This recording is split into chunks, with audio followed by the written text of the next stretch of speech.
Shalom, selamat malam. Renungan malam ini berjudul Apabila Angin Meniup Sekam. Mari berdoa. Ya Tuhan di surga, kami membutuhkan kuasa Roh Kudus untuk merenungkan firman-Mu. Dalam nama Tuhan Yesus kami berdoa. Amin.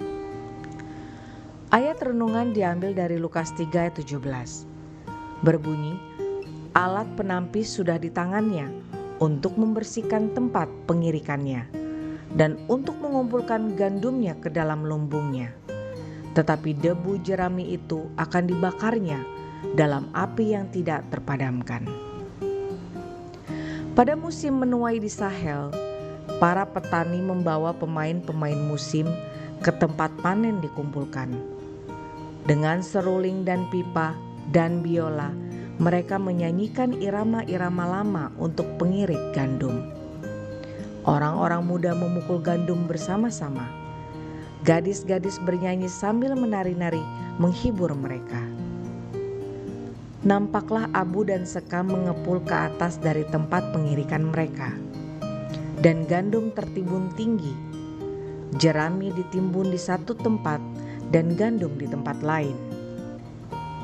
Penduduk kampung itu memasukkan gandum ke dalam bejana-bejana tanah yang berbentuk botol yang dibuat dengan tangan untuk menyimpannya.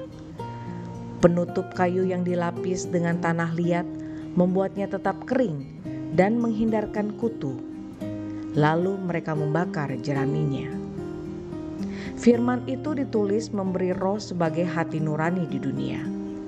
Roh itu menjelajahi dunia untuk memberi ketakan kehendak Allah, menyadarkan akan dosa, kebenaran, dan penghukuman yang akan datang. Ia mempersiapkan jalan bagi Tuhan, seperti yang dilakukannya dahulu dengan perantaraan Yohanes Pembaptis. Yohanes Pembaptis memperhatikan orang-orang pada zamannya menderita penyakit moral. Anak Allah yang kudus telah menanti-nantikan saat yang baik untuk memulai tugasnya. Siapakah yang mau masuk kerajaan yang akan didirikannya itu? Mempersiapkan jalan Tuhan berarti bertobat dan berharap pada Yesus.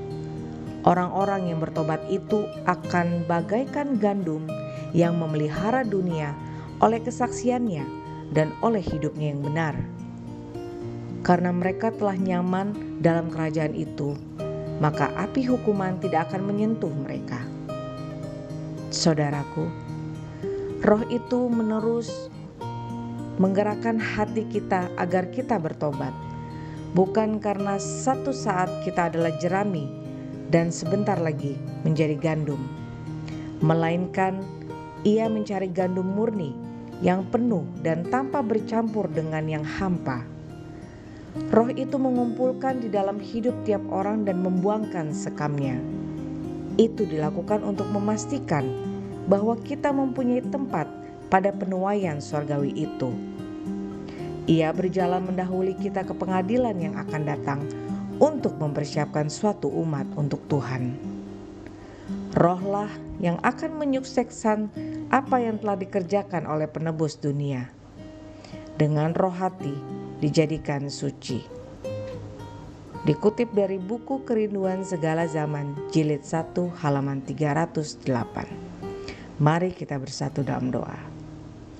Ya Tuhan di surga, terima kasih Engkau telah memberikan Roh Kudus sebagai penolong kami, pembimbing kami, untuk terus dalam kebenaran. Di dalam nama Tuhan Yesus kami sudah berdoa. Amin.